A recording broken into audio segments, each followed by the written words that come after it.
Shalom saudaraku, salam sejahtera dalam kasih Kristus. Jumpa lagi dengan saya, Didi Duli. Kita akan belajar berapologetika bersama-sama di channel ini. Kemarin saya dikirimi sebuah video oleh teman saya, dan saya senang sekali dengan adanya video tersebut. Kenapa? Ada dua hal yang saya dapatkan dari video tersebut yang membungkam dalam tanda kutip Kainama dan kawan-kawan. Apa sih isi videonya? Mari kita bersama-sama melihatnya.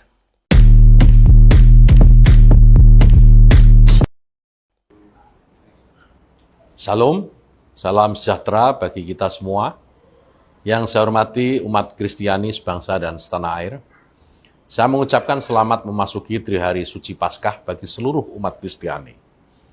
Tahun ini menjadi sangat istimewa secara khusus bagi umat Kristiani dengan telah terbitnya keputusan Presiden Republik Indonesia nomor 8 tahun 2024. Maka umat Kristiani untuk pertama kalinya merayakan hari rayanya dengan nomenklatur yang baru, yaitu wafat Yesus Kristus, kebangkitan Yesus Kristus atau Paskah, sampai kenaikan Yesus Kristus.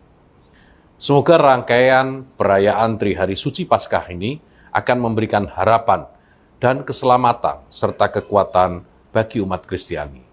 Semoga Tuhan memberkati kita sekalian.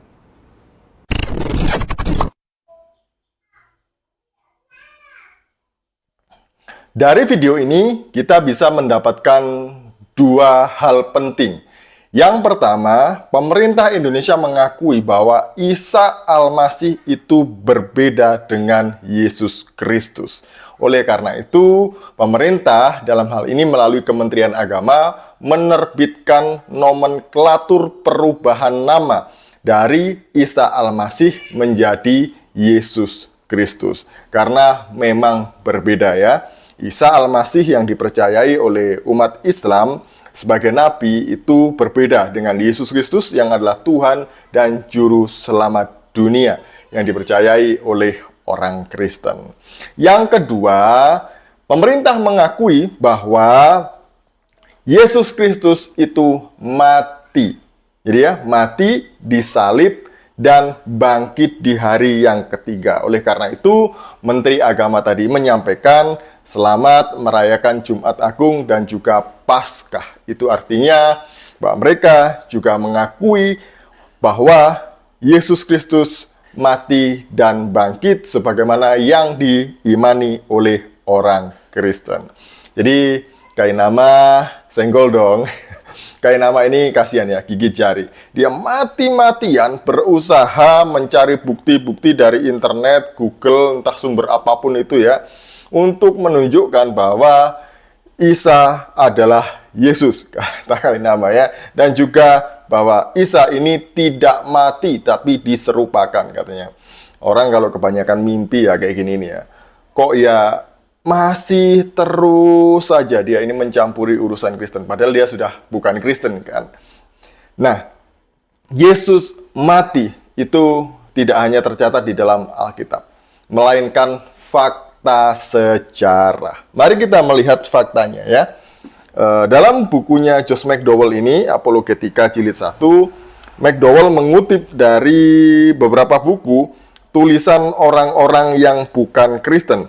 Tapi mereka ini mencatat peristiwa-peristiwa penting dalam kekristenan. Yang pertama adalah Flavius Josephus. Jadi dia lahir tahun 37 Masehi. Dia adalah seorang sejarawan Yahudi. Jadi masa hidupnya masih dekat dengan Yesus. Dia dalam bukunya The Antiquities mengatakan demikian. Pada masa inilah Yesus, seorang manusia bijaksana, kalau boleh disebut manusia, karena dia adalah pelaku berbagai perbuatan yang luar biasa, pengajar orang-orang yang menerima kebenaran dengan sukacita. Dia telah menarik banyak orang Yahudi maupun orang bukan Yahudi. Dia adalah Kristus.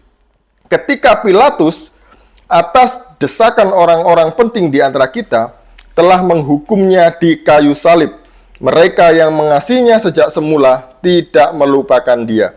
Karena dia telah menampakkan diri lagi kepada mereka dalam keadaan hidup pada hari yang ketiga, sebagaimana yang telah diramalkan oleh para nabi Allah, sama seperti puluhan ribu hal lainnya tentang dia. Dan kaum Kristen yang dinamai demikian menurut namanya belum juga punah sampai hari ini. Jadi, seorang Yahudi yang bernama Flavius Josephus ini mengatakan bahwa Yesus dihukum mati oleh Pilatus dan juga dia bangkit di hari yang ketiga.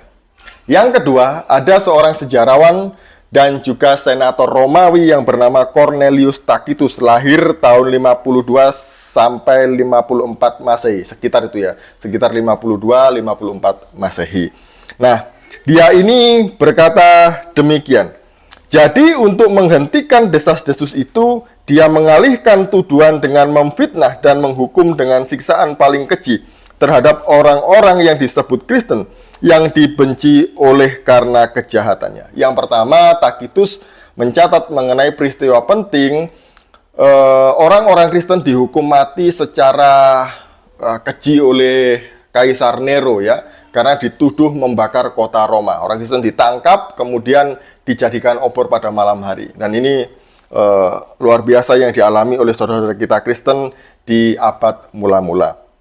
Yang kedua, Kristus yang menjadi pendiri kepercayaan itu telah dihukum mati oleh Pontius Pilatus, wali negeri Yudea di bawah pemerintahan Tiberius. Tetapi kepercayaan tahayul yang merusak itu setelah mereda untuk sementara bangkit kembali, bukan hanya di Yudea, di mana kejahilan itu berasal, tetapi juga di seluruh kota Roma. Jadi, bukan hanya Alkitab yang mencatat Yesus Kristus mati, disalib, dan bangkit di hari yang ketiga. Tapi orang-orang di luar Kristen, Josephus dan juga Tacitus mencatat peristiwa penting ini. Jadi, Kristen itu didukung oleh fakta-fakta sejarah yang banyak sekali. Iman Kristen itu iman yang dapat dibuktikan dengan sejarah. Sekian dari saya, selamat mempersiapkan diri untuk perjamuan kudus di hari Jumat Agung dan juga selamat mempersiapkan diri juga untuk merayakan Paskah. Shalom, salam waras. Tuhan Yesus memberkati.